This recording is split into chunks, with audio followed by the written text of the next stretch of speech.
And now it's time for our weekly energy update with Dan McTeague, president of Canadians for Affordable Energy. Take it away, Dan.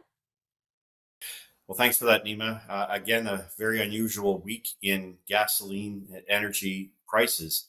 It doesn't seem that you can make long term predictions without something happening or a news headline gripping the attention of traders. By traders, by the way, we've talked about this many times. These are not physical traders of oil, gas, propane, diesel, natural gas, jet fuel, whatever you want. These are speculators who are on the periphery, on the margin, and they look at things that are not really relevant to the importance of economics of energy. They don't look at fundamentals like supply and demand. And for that reason, you saw a tightening of supply in the United States. Oil inventories dropped by about 6 million barrels, putting it down to levels that are well below the average for this time of year. And you also saw a surge in demand, a continuing surge in demand, and that has been completely ignored because some are concerned about less than impressive numbers coming out of China economically. Even though China is now reaching record levels of demand for oil, and in fact had to reach into their own strategic petroleum reserve to ensure that the market was adequately supplied.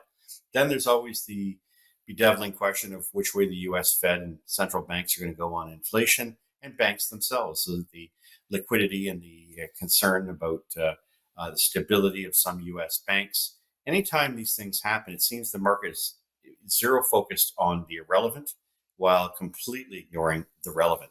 For that reason, we saw a bit of a dip in prices at the end of this week. Not everywhere, but certainly across much of Canada, we saw prices move up to the about $1.72 average and then drop back down to what it is today towards $1.68. And that is likely to be the story of next week as we see prices perhaps tapering off a little bit until, again, reality clubs this market over the head. So let's start with Vancouver. Certainly an outlier, seeing prices move from the 203 range all the way up Saturday to 209.9, so just a fraction under 210. It's likely to stay there, if not go higher, 3 or 4 cents a liter. Same for Victoria. For the rest of British Columbia, because its market is tied to Alberta, Saskatchewan, Manitoba, and Northwest Ontario, really determined by the spot market in Chicago, I would expect prices to drop 2 to 3 more cents a liter by the end of next week, while Ontario will continue to see prices that are range bound because they, like Quebec and Atlantic Canada, the price is determined on the New York Mercantile Exchange. Look for gasoline still in the final weeks of this month to continue to be up one day and down the next. But I think at the end of the week, we're still looking at about a net 2 cent a liter increase. What that means is that Ontario, Toronto, Ottawa, London, Windsor, Niagara, those places will all see about $1.70 remaining the number that we see for the balance of the week, while Quebec will continue usually about 12 cents a liter above that, whether that's the Gatineau, Outaouais region, or whether that happens to be Montreal or Quebec City itself. Quebec City being a little higher. Obviously, margins are very good for gas stations, but remaining in the $1.82 to $1.85 range, possibly with an increase of about 2 cents a liter. Atlantic Canada saw some pretty big increases this week.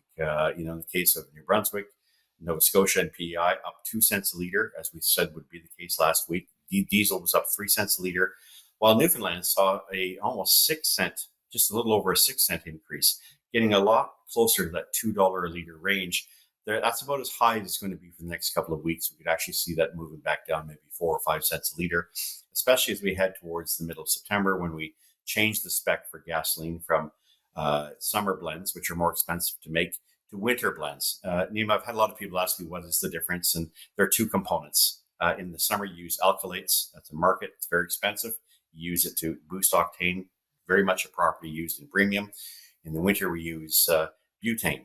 Butane because it ignites much quicker in colder weather. It's something you want to help start the engine, but you don't want that have that kind of volatile property in the summer when it's nice and warm. So that's the main reasons between the differences that we see between summer and winter gasoline. We also see demand trail off a little bit, but as I mentioned, for Eastern Canada and Eastern Seaboard U.S., watch out for the two refineries, the St. John Irving refinery and the Delta Airlines Monroe refinery, closing down for about a month from September 15th to October 15th.